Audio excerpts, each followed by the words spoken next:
আসসালামু আলাইকুম রহমতুল্লাহ বারাকাতু। আশা করি সকলে ভালো আছেন। আমি আজকে আপনাদেরকে এমন একটি ইউনিক নাম্বারের কথা বলবো যেটি কমপ্লিটলি ডিফারেন্ট ফ্রম আদার্স। আপনারা লাকি 7-এর কথা শুনেছেন, আনলাকি 13-এর কথা শুনেছেন, এই জাতীয় বিভিন্ন নাম্বারের কথা শুনেছেন, কিন্তু 40 why it is different from others, that thing I'm gonna tell you today. Being a Muslim, প্রথমে আমি পবিত্র কোরআনে মাজিদের সূরা নম্বর 46 আয়াত নম্বর 15 থেকে বোঝানোর চেষ্টা করছি why age 40 is significant than other ages. পবিত্র কোরআনে মাজিদের সূরা আহকাফের 15 নম্বর ভার্সেসে আল্লাহ তাআলা বলেছেন, আর আমি মানুষকে তার মাতা পিতার প্রতি সদয় ব্যবহারের নির্দেশ দিয়েছি। তার মা তাকে গর্ভে ধারণ করে কষ্টের সাথে এবং প্রসব করে কষ্টের সাথে। তাকে গর্ভে ধারণ করতে ও তার স্তন্য ছাড়াতে লাগে 30 মাস। অবশেষে সে যখন পূর্ণ শক্তিপ্রাপ্ত হয় এবং 40 বছরে উপনীত হয়, তখন সে বলে, হে আমার প্রতিপালক, আপনি আমাকে সামর্থ্য দিন যাতে আমি আপনার প্রতি কৃতজ্ঞতা প্রকাশ করতে পারি। আমার প্রতি ও আমার পিতামাতার প্রতি আপনি যে অনুগ্রহ করেছেন তার জন্য, এবং যাতে আমি এমন সৎ কাজ করতে পারি যা আপনি পছন্দ করেন। আর আমার জন্য আমার সন্তানদেরকে সংশোধন করে দিন। নিশ্চয়ই আমি আপনারই অভিমুখী হলাম এবং নিশ্চয়ই আমি মুসলিমদের অন্তর্ভুক্ত। এভাবে পবিত্র কোরআনে মজিদে আল্লাহ তাআলা বিভিন্ন রকম বয়সের কথা বলেছেন, তবে 40 বছর বয়সটাকে আল্লাহ খুব স্পেসিফিক করে বলেছেন, এবং এই আয়াতের মাধ্যমে আল্লাহ তাআলা বোঝাতে চেয়েছেন মানুষ in terms of intellect, understanding, maturity and patience level, মানুষ তার পরিপক্কতায় পৌঁছায় 40 বছর বয়সে। তারই ফলশ্রুতিতে আমরা যদি দেখি যে আমাদের প্রফেট হযরত মুহাম্মদ সাল্লাল্লাহু আলাইহি ওয়াসাল্লাম উনি কিন্তু 40 বছর বয়সে নবুয়ত লাভ করেছিলেন। এবং আরও একটা ব্যাপার যদি আমরা বোঝার চেষ্টা করি, তাহলে আমরা দেখব যে হেরা পর্বতের গুহাতে মহানবী সাল্লাল্লাহু আলাইহি ওয়াসাল্লাম যখন কোরআনে মজিদের প্রথম আয়াতটা পেলেন, তার আগে কিন্তু উনি 40 দিন ফাস্টিংয়ে ছিলেন। সো আপনারা বুঝতে পারছেন যে 40 নাম্বারটা কেন different from other numbers. Al-Shawkani report in his book Al-Fawaid Al-Majmu'a Fil Ahadith Al-Mawdu'a, Allah does not write any sin on a son of Adam until 40 years. আমার নিজস্ব যে আন্ডারস্ট্যান্ডিং এটা থেকে, সেটা হচ্ছে আল্লাহ তাআলা অবশ্যই মানুষের গুনাহগুলোকে রেকর্ডেড করেন, কিন্তু 40 ইয়ার্সের পর আল্লাহ তাআলা ডিফারেন্টলি রেকর্ডেড করেন। কারণ যখন মানুষ সম্পূর্ণ ম্যাচিউর হয়ে যায়, তখনকার মানুষের যে সিন এবং তার আগের সিনের মধ্যে নিঃসন্দেহে একটা ডিফারেন্স থাকার কথা। সো আমার ফাইন্ডিংস হচ্ছে 40 ইয়ার্সের পর থেকে আল্লাহ তাআলা এটাকে গুরুত্বের সাথে রেকর্ডেড করেন, এবং মানুষ তার প্রতিটা কৃতকর্মের জন্য, খারাপ কাজের জন্য তার যথাযথ প্রাপ্যটা মানুষ কিন্তু পেয়ে যান 40-র পর থেকে। হযরত নূহ আলাইহিস সালামের মহাপ্লাবনের কথা আমরা সবাই জানি। মহাপ্লাবন হওয়ার আগের যে টানা 40 দিন বৃষ্টি হয়েছিল, সেখানেও কিন্তু আমরা 40 নাম্বারটা দেখতে পাচ্ছি। জালেম নমরুদ হযরত ইব্রাহিম আলাইহিস সালামকে আগুনে নিক্ষেপ করেছিলেন, এবং হযরত ইব্রাহিম আলাইহিস সালাম কিন্তু 40 দিন এবং 40 রাত সেই আগুনের কুণ্ডলীর মধ্যে অবস্থান করেছিলেন। হযরত মুসা আলাইহিস সালাম 40 দিন এবং 40 রাত উনি সিনাই পর্বতে ছিলেন। আল্লাহ তাআলার পক্ষ থেকে যে 10টা ওহী ওনার কাছে নাজিল হয়েছিল, সেজন্য ওনাকে 40 দিন 40 রাত সিনাই পর্বতে থাকতে হয়েছিল।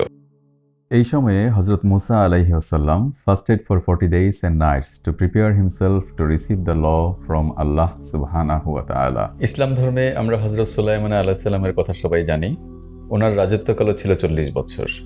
আমরা জানি হযরত ইউনূস আলাইহিস সালাম মাছের পেটে অবস্থান করেছিলেন, এবং ইসলামিক স্কলারদের মতে সেই সময়টা ছিল 3 দিন থেকে 40 দিন পর্যন্ত। এবার আসুন আমরা বাইবেলের দিকে তাকাই। জিজাস ক্রাইস্ট উনি কিন্তু ক্রুসিফাইড হওয়ার আগে 40 দিন পর্যন্ত ডেজার্টে ওনাকে টাইম স্পেন্ড করতে হয়েছে, এবং খ্রিস্ট ধর্মমতে যীশু খ্রিস্ট মৃতদের মধ্য থেকে তার মহিমান্বিত পুনরুত্থানের 40 দিন পরে স্বর্গে আরোহণ করেছিলেন, এবং Jesus ফাস্টেড for 40 days and nights to prepare his public ministry. এখন সবচেয়ে আলোচিত বিষয় ইসরায়েল, এবং সেটাকে যদি আমরা একটু পিছনে ফিরে তাকাই, তাহলে দেখব যে ইসরায়েলিদের তাদের প্রমিসড ল্যান্ডে দখল পেতে 40 বছর ওয়েট করতে হয়েছে। এই সময়ে ইসরায়েলিরা মিশরীয়দের থেকে পালিয়ে যাওয়ার পর 40 বছর ধরে মরুভূমিতে ঘুরে বেরিয়েছে। এইভাবে করে আমরা দেখতে পাচ্ছি যে আমাদের কোরআন, বাইবেল এবং বিভিন্ন ধর্মগ্রন্থ যেগুলো আছে সেই ধর্মগ্রন্থ থেকে আমরা বুঝতে পারছি যে number 40 is significant than any other numbers. আমরা যদি মানুষের জীবনের দিকে তাকাই তাহলে আমরা দেখব নতুন জীবনের জন্য মানুষের গর্ভধারণের সময়কাল প্রায় 40 সপ্তাহ। আবার মৃত্যুর পর 40 দিন পর্যন্ত শোক পালনের রীতি কিন্তু মুসলিমদের মধ্যে প্রচলিত আছে। এছাড়াও in many cultures 40 years are considered as a time of purification, self-reflection and transformation. So ধরে নেওয়া যায় when you are in 40, you are in the second half of your life. You are both credible and incredible. এখন আপনি আপনাকে কিভাবে incredible করে তুলবেন সেটা সম্পূর্ণই ডিপেন্ড করছে আপনার উপর।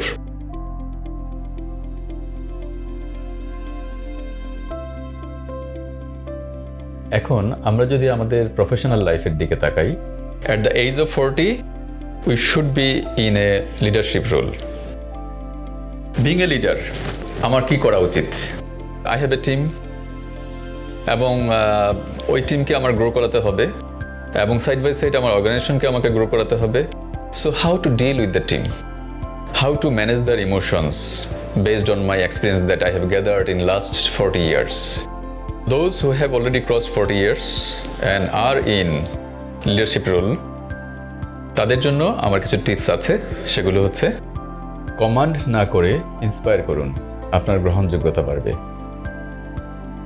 অন্যের ক্রেডিট নিতে যাবেন না, যার প্রাপ্যটা তাকে পেতে দিন, আপনার সম্মান বাড়বে। ক্রিটিসাইজ না করে কোচ হিসেবে কাজ করুন, টিমকে গ্রো করার সুযোগ করে দিন।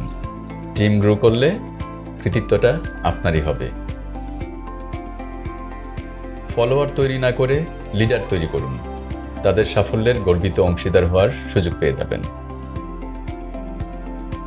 প্রতিকূল পরিস্থিতিতে শান্ত থাকুন, তড়িৎ প্রতিক্রিয়া দেখাবেন না, সিচুয়েশন আপনার নিয়ন্ত্রণের বাইরে চলে যাবে। Take a deep breath and then decide how to handle the situation. Positive থাকুন, পজিটিভ আউটকাম পেয়ে যাবেন। ডিসিশন নেওয়ার ক্ষেত্রে কখনোই একটি অপশনকে চূড়ান্ত ভাববেন না, মাল্টিপল অপশনসকে সামনে রাখুন এবং সময় ও পরিস্থিতি বিবেচনা করে সবচেয়ে সঠিক অপশনটিকে বেছে নিন।